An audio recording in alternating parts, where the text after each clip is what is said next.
Broadcasting live from atop the Rocky Mountains, the crossroads of the West. You are listening to the Liberty Roundtable Radio Talk Show. Happy to have you along, my fellow Americans. I'm Sam Bushman on this freedom-loving, fantastic, faith-filled Friday. We're taking America back one heart, one mind, one issue at a time as we tell the tale of news the networks refuse to use every day on this broadcast. Thanks for being alongside for the ride. Joining me now, the doctor, Dr. Scott Bradley, freedomsrisingsun.com. Check out his incredible collegiate series to preserve the nation. Also sign up for his weekly webinars every Thursday night, 7 p.m. Q&As on the Constitution and more. They had a great one last night. If you missed it, you can follow up. Look for Freedom's Call on all kinds of social media places. Hopefully, we can get it everywhere. Spread the word, will you please? Dr. Bradley, the problem is there's more Americans dying in this thing. And it's one thing, people can be pretty casual when no one's dying or we hear no one's dying. But when people start dying, that changes the game too. The problem is I believe they've been fudging the numbers and lying for literally my whole life, and I'm 60 years old almost. And so I'm just not confident. They say nothing is official until it's first been denied, kind of an idea. I don't believe we're getting the real scoop on the numbers at all, Doctor. Well, I concur with your position on it, and I have I got to admit it's through a network. I didn't get this directly from a deployed individual, but it was one step, that there absolutely are more deaths, more injuries than are being reported. I'm currently right here looking at the U.S. military casualties, Operation Epic Fury, military deaths. It's the chart on the deaths. Now, earlier this week, there were 18 on this, and they break it out by, the military arm and by sex and all this kind of stuff. But the point of the matter is it was 18, and now it's 14 again. Okay, now I believe that's way underreporting, and I believe there's a reason for that. But I think that the reason they dropped it to 14 again is because these latest 4 died after Trump declared a ceasefire an end of operations in April. And as you know, there's never been an end of operations. They've had pauses in shooting at each other. And it's interesting to me, you talk about how casualties can make a difference. And I think back in the summer of '63, when John F. Kennedy asked for a casualty report of the advisors we had in Southeast Asia. And there had been. They weren't supposed to be involved in any combat operations. And yet we had lost 75 people, and John Kennedy says, no, we're not going to do this. At the beginning of January, we're pulling everybody home. We had 15,000 troops there. And he said, nope, 75 is too much. We're bringing them home. Well, if you look at what happened in the Tet Offensive, for example, beginning in February of '68, it was very bloody as the Tet Offensive was brought to resolution. It was a military victory. But really, this nation lost the stomach when we were losing hundreds of people a week, and so we started serious negotiations in May of '68. It took us until January of '73 to finally get something to sign in Paris. It took years, but here they found that the American people, when they see the blood of Americans being shed, and we can see there's been 3 little girls killed on this chart that they've got now. There were 2 more killed this week, 2 more females. And it's horrid. It's horrid when guys are killed.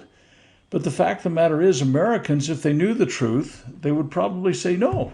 Well, the question is, does Congress even know the truth, for that matter? So the Senate just shut it down of kind of reining Trump in on this thing. But do they even know the truth? I seriously doubt they do. I think they're being hidden. One of my network this week said, look, I went into the U.S. military and I consciously said I'm willing to die for my country's freedom, but I am not willing to die for Israel's purposes. Well, and there was a guy that tried to make that point in a hearing, and they literally drug him out and broke his arm for saying so, Doctor. Absolutely, but here's the deal. We have active duty, deployed people, boots on the ground in the region that know the pulse of what the American people are feeling, at least their fellow soldiers and sailors and Marines and airmen. But the fact of the matter is, we're stretching the rubber band pretty tight. We've got people that have been at sea for 200 days or more that have not even been able to set foot on solid ground because we have been working the guts out of these people. Our equipment let's discuss how many people do we have in the Middle East now? As far as I understand, is it like 50,000? It's over 50,000. That's over a very euphemistic term. 1,000 Look, Sam, people, folks. A million is over 50,000. How much over 50,000? We don't know. We don't know. And I just so know that the that's number problem. 50,000 has been bantered about, right? And I question that we're getting the truth on those numbers. I agree also, but the hundreds of billions of dollars of equipment and our bases have been flattened largely in the area, and that's where people are, like if you're in Jordan or someplace and you're at a U.S. base and it gets attacked because the Hornets are still stirring around, and so military personnel get killed when they're on a U.S. base Jordan's, a hop, skip, and a jump out of the Straits of Hormuz, and it's still happening. And by the way, and I don't know if we're going to get to this. I know time always eludes us, but another front has been opened. If you look between the Horn of Africa and Yemen, there's a strait there entering the Red Sea. And the Houthis have been able to set some ships aflame there. The Straits of Hormuz and the Strait and the Red Sea has never been closed at the same time. We're entering a new zone, if you will, a twilight zone, if you will, where we don't know, because the Red Sea is a major thoroughfare. It's another trade route. There's more things than oil that go through, but there is certainly oil that goes through there. And the Houthis have demonstrated that they can put ships on fire in the Red Sea. And so there may be another blockage of another main travel line for trade and certainly energy. This continues to expand, and I don't think that the people that thought this through thought it through. I think that it was poorly conceived. It'll be over in hours, if not days, and here we are 5 months into it. It's really a weird thing, really a weird thing. All right, just so you know, ChatGPT, when you total it up, they give you all these different categories of contractors and full-time personnel and combined presence and anyway, they say it's about 70,000 people, Doctor, is what their estimate is. So I don't know the real number. I imagine it's even higher than that, but even 70,000 is commonly referred to if you count the contractors, right? Well, and honestly, we were calling the guys in South Vietnam advisors when Kennedy came to his number, and it was 75. Oh, well, that's not acceptable. And so Kennedy was ready to pull the plug at 75. We ended up with over 58,000 dead when the warmongers LBJ and McNamara got in the seat and rode hard into the fray. Hundreds of thousands maimed, millions of Vietnamese killed. I looked at some statistics, I think it was yesterday, where they're saying like 3,600 Iranians have been killed, and half of them have been civilians. I mean, there are people. I wonder if that number's way low, also, Doctor. Well, it's an estimate, but the fact of the matter is, what did they kill in Gaza? 70,000. I mean, these kinds of things are just appalling. Everyone that loses their life is a loved one to somebody else, likely, and they're still dead. Everybody's. It's kind of a final. They're a loved one. They're a loved one to God Almighty, who is pro-life, and we need to really realize we need to have the moral high ground, and we don't have a moral war now. What we have is a military-industrial complex run amok, to say the least. But let's turn ourselves domestic, though. On the domestic level, you would hope things would calm down under President Trump. He's, after all, the freedom guy, right? But no, automated license plate readers, flock cameras, if you will, are surveilling us all.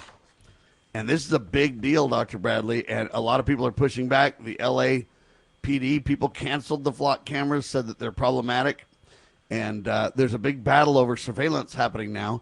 In fact, Liberty Roundtable is partnering with Liberty United and the Constitutional Sheriffs and Peace Officers Association, and we will be having an event in Utah County on September the 11th, Friday, that's going to have a mock trial regarding surveillance, and then have Sheriff Mack speak as well. So there's a lot going on with this. It'll be a free event. We'll give you more details as it unfolds. But this surveillance issue is serious business, Doctor, and it's getting way, way worse. It is indeed. Technology is allowing a surveillance state. I mean, back in the 1940s, Orwell wrote 1984. He thought that was a long ways away, He looked 40 years ahead. Oh, my goodness. Well, he just got the year wrong. The technology, I mean, we're talking an integration, and sounds like we got to take another break. I better hold that. Yeah, he got the year wrong, and he also understated by a mile. We'll talk about it with Dr. Scott Bradley in seconds. This is the one and only Liberty Roundtable Live.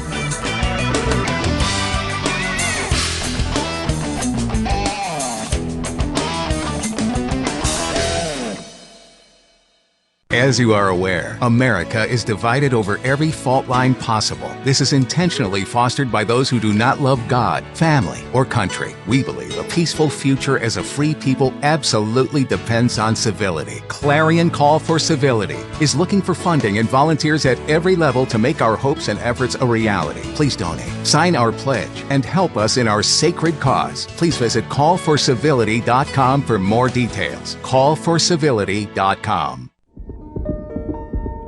I have a question.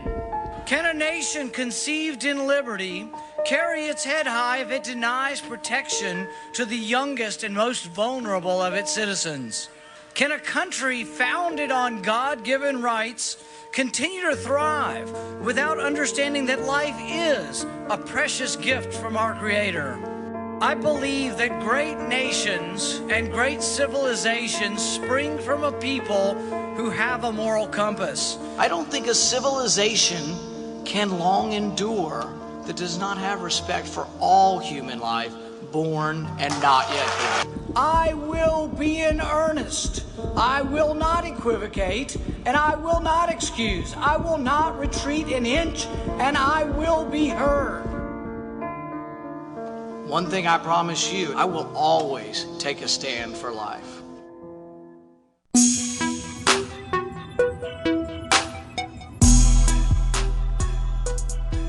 ALPRS, ladies and gentlemen. What does that mean? Automated license plate readers and flock cameras. They're surveilling us everywhere. It's flat out hardcore unconstitutional. To put these up is criminal. They're finding they don't work. They misappropriate or they use AI and get it wrong. A lot of people in LA have been arrested over this, find out it's not even them. I mean, it's made mistakes multiple times. But this is a serious violation of your Fourth and Fifth Amendment rights. It's out of control, Doctor. And the problem is we're literally backing it, promoting it virtually wholesale everywhere in America right now. Well, there's over 117,000 by the latest count of these cameras that are put out, and the flock camera people go, oh, no. There's all we do is we take a snapshot of the moment in time. The problem is with AI and integration software, you can put together, if they wanted to know where Sam Bushman's traveling at any time at 2 o'clock in the afternoon on Tuesday, they can find and chase him down. Now, here's the deal. This is something free countries don't do, building dossiers and tracking systems on their citizens. But here's where the biggest pushback is coming back. I'll take it. If they win because of this reason, that's fine. But here's where cities and communities are deciding they don't want to do it because they're worried it might be used to track illegal immigrants. And so I'm going, wait. You're worried about tracking illegal immigrants, and I think rightly so, and I'd like to see this problem go away because of that. But you're worried about illegals when your own people are being violated in their privacy because of what's going on. People, screw your heads on right. If you're worried about illegals, what's the percentage of the United States? 100% of the citizens are under that same onerous burden. And it absolutely just appalls me. But I'm absolutely dumbfounded, which maybe people say I live in that realm. But the fact of the matter is, American citizens that are supposed to be driving down Main Street, crossing First North, and turning left at Second North, whatever, those Americans are being tracked in like manner and with integration software. They're being unconstitutionally tracked in that manner. And they say there's about 100,000 cameras at best estimate installed. They say there's more than 5,000 communities involved. They say there's more than 4,800 law enforcement agencies involved. They say it's already in 49 states. More than 20 million vehicle scans every month. That equals approximately 667 million plate scans every day. That's 27.8 million an hour. 463,000 every minute. Nearly 7,700 vehicles are scanned every second, folks. And that's only flock safety. There's no reliable national inventory of every camera like this because some police departments rely on parking operators, repossession companies, etc. from some of these companies. There's several of them. There's Motorola Vigilant. There's a bunch of them. And so the most defensible point on this is America has approximately 100,000 cameras, right? And here's the problem. Actually, so you can the latest say, numbers I've got is 117,256. Okay, go ahead. The problem is, though, again, with these different cameras, it's hard to say, which ones are where. And here's the problem. Putting up a camera in public is not unconstitutional. It's who puts it up and what they're doing with the data that becomes unconstitutional, Doctor. Well, here's the deal. Now, Flock isn't the only one. It just happens to be a major name, and it's a Yeah, and that's why I say that the number is just way north of 100,000. So they create images that are searchable in records. They include the vehicle's license plate, make, model, color, distinguishing features, along with the time and location it was photographed. These are through the network. They're sent to locations. And these things can be integrated, and you can track a given vehicle or whatever. Yep, so I'm telling you that it's the integration, it's the data they're assembling, it's where they're sending it. Those things are unconstitutional. But, for example, I can put up a camera in my yard and monitor everybody go by, and it's not unconstitutional. So I want people to understand what is and what's not constitutional in this realm, right? Right. But here's the deal. Agencies, not just the police. They have no authority. Here's the deal. There's national agencies, and the big issue that everybody's screaming about is because of immigration and the illegality of that. And I'm saying, why are you so chapped about that? If that one is wrong, it's wrong. Fine. But every American is getting this. There's instances of federal agencies integrating it. They're easily hackable. They're smarter than high school students, and so the high school students can hack these things. But the fact is that they are using these constantly, incessantly, and unequivocally against every single American citizen. It is not just, oh, golly, they might catch an illegal alien that was here and they were hiding under the covers and whatever. It's everybody. And that is un-American completely. And they say, oh, wow, we're finding. It's flat out communism, ladies and gentlemen, and it's got to stop. And the only way it's going to stop is if we, the people, educate ourselves and push back so hard they don't know what to do. I'm telling you right now, blatantly saying, hey, if you guys don't get this out of our community, we're going to absolutely fire you next election or recall you or impeach you or whatever the right remedy is per your position. We're going to take action, and we're going to find people who will not do this to the American people. We're not going to tolerate it. That's the only way this is going to stop, ladies and gentlemen, the only way. By the way, there's a big Washington, D.C. reflecting pool. It's been a failure on the news, promoted. Biden failed. Trump failed. Why on earth are they failing on this thing? Why do we even have this thing, number one? And number two, why is it such a fiasco, Doctor? Well, here's the deal. Trump decided he was going to change the reflecting pool. It's, there in the, looking between the Washington Monument and the Lincoln Memorial. And so they decided to drain it, paint it blue, and all this kind of stuff. Trump drove down that thing with his entourage of presidential hanger-oners. And I'm suspecting that all of the problems that they had, probably, if it wasn't a faulty product, if it wasn't put on poorly with poor workmanship, the thing that did this damage was probably that driving on it. It was probably never designed to drive on. The flex and bend and everything else like that. Trump has said the damage is anywhere between 250 feet to 900 feet. He says it was box cutters that did it, or some other similar tool. Holy cow.